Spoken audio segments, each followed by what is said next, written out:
Hey, this is the Goblin King, and welcome back to another great movie reviews, the segment of my channel where I go back and rewatch movies that are awesome and give you all my opinions on them, because my opinions are gold, regardless of what some people might say. You know who you are. Also, you suck.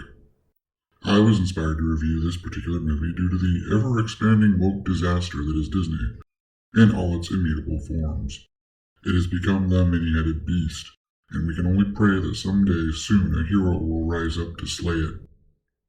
So, if you watched last week's pop culture breakdown, you'll know the specific woke disaster of which I speak. However, for all of you who aren't the one person who watches my videos, this would be Disneyland deciding to update the Roger Rabbit ride at the park to more closely accommodate modern sensibilities. Which, translating for woke garbage speak, means putting Jessica Rabbit center stage and covering her up from neck to ankle. I love how supposed modern sensibilities so closely resemble the sensibilities of conservative Christians at the turn of the 20th century, at least as far as how women look are concerned. Therefore, the movie I've decided to review for you all this week is Who Framed Roger Rabbit, which, as far as I'm concerned, is a goddamn classic. This movie is from 1988. I was 6 years old, and dear gods did I love this movie. One of the coolest things about it, of course, is the fact that it's probably the one time in history that Disney and Warner Brothers managed to come to some sort of agreement on something, and Disney got to borrow Warner cartoon characters to better fill out their Toontown. It was wonderful, and it will never happen again, which is probably the only thing stopping the creatively bankrupt studio from doing some sort of ill-advised reboot. Keep praying it will never happen, because at this point, that's a very good thing. The movie is based off of a book titled Who Censored Roger Rabbit. I've read a bit of that book, and what I read was pretty decent. Now, the movie differs from the book in a few ways, such as the tunes in the book being comic strip tunes, while in the movie they're cartoon tunes, and I know that the ending is significantly different. I mean, I can see why they changed it though. The book was a bit darker from what I saw, much more noir in execution, and also the comic strip tunes were very unlikely to bring in the theater-going audience. However, having a bunch of recognizable legacy cartoon characters were probably more of a recipe for success, especially with kids and families. So, the movie is set in 1947 in Los Angeles. A private eye named Eddie Valian, played by Bob Hoskins, is hired by a cartoon studio, which in this universe literally hires cartoon actors, is hired to snoop on Roger Rabbit's wife, Jessica. This small act leads to Roger being accused of a crime and hiring the very reluctant Eddie to clear his name. This leads them down the rabbit hole to unearth a mad conspiracy to destroy Toontown. Again, this is yet another movie that I positively adore. It's got so very many things that I love. I love that it's a period film because, at the very least, I love the aesthetic of the 1940s. Not necessarily the social stuff, but simply the aesthetic. From buildings to cars to the way men are dressed. Love it. Within that vein, I love it that it sort of rubs elbows with noir. It has some of those noir qualities, most specifically the private eye, and it goes a little dark in both set pieces and some of the themes, but it never goes all the way. Just enough that I enjoy it for what it does do.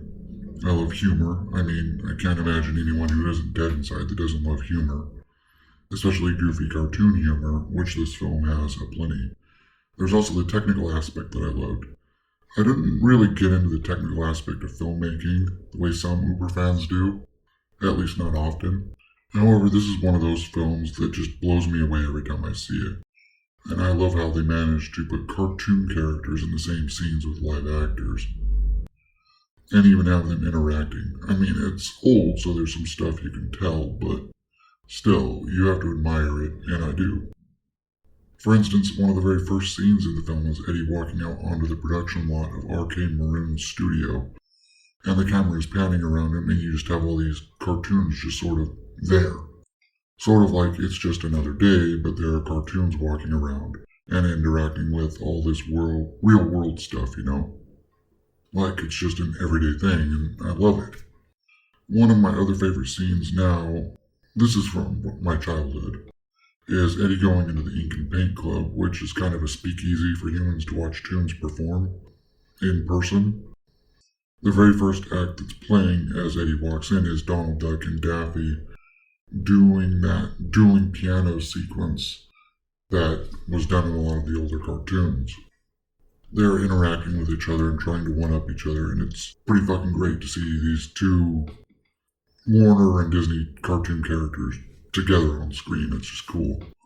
It totally ends in destruction as well, as it should. Also, Betty Boop makes a cameo in this scene, and even as a kid I knew who Betty Boop was, and it's always been a cool interaction. Oh, now that I'm a nominal grown-up and can understand the whole patty cake reference, it adds a whole nother level of nuance to certain scenes. Another standout for me in this movie has always been Christopher Lloyd. For one, the man has always just been a great character actor. I've seen him in any number of roles, from the heroic to villain, and he always plays the role to a T, and is always believable, even when he is a thieving drifter. His portrayal of Judge Doom in this is, how does Jimmy put it, chef's kiss excellent? He's creepy, sinister, and dark. Even at the end, when he's completely demented, you totally buy it. This is pretty much the main reason I'd watch anything with Christopher Lloyd in it. No, he's done way more production work over the last 30-odd years than acting, which is kind of sad because I think we're all missing out. I mean, I suppose I can do a bit of a blurb on Jessica Rabbit herself, since she was the one who originally inspired this particular move for me. Now, even as a kid, I liked Jessica Rabbit, even if I didn't completely understand all the nuances of her role. I mean, I liked her for the obvious reasons back then. Now, however, I understand that one of the things that makes her character so cool is that she's legitimately a complete subversion of all of the noir tropes of the femme fatale. She seems to be the complete embodiment of all of those tropes for most of the movie. Yet, by the end, that's completely turned on its head, and you see that she's a strong, caring woman who's totally devoted to her goofball husband, and everything she's been doing up to that point has been to protect him and bring down the actual villain. It's a great example of subverting expectation. Unlike a certain Ruin Johnson who just ruins character arcs, and storylines, and calls that subversion. You're a moron, Johnson. As with pretty much every other film I've reviewed thus far, I don't think I can really pick out anything that I don't like about this movie. I love the acting, the story, and the awesome dichotomy of the real world versus the Toon world. That's great. Though I suppose if I were forced to come up with something, it would be that some of the cuts have always felt a little clumsy to me. Not bad, just done in such a way that it can leave you a little off balance in how you got from one scene to another. Some of the dialogue, I suppose, is just a little clunky. Particularly some of the stuff from Eddie's past that makes him the sourpuss that he is through most of the film. It's just an example of those things where the movie is trying to humanize a character a bit more, and it just comes out a bit clunky. Like, why would someone say that right there? Why would he talk about that this way in this particular scene? You know? Not terribly off-putting, but still noticeable. Well, anyway, it looks like this thing is running a little long. Seriously, I really didn't realize that I had this much love for this film. I love the very idea of it, I guess. Toons and people. Wacky. Anywho, if you like what I'm doing and want me to do more of it, hit that shiny red button down there under the video.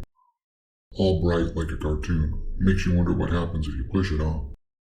Also, there are those nice like and share buttons too. Maybe not as bright, but just as intriguing. If you have any nice wacky thoughts yourself, you can always put them in that little comment section there. Even if I don't get to them right away, I do get to them. I'll see you all in the next video. Lates.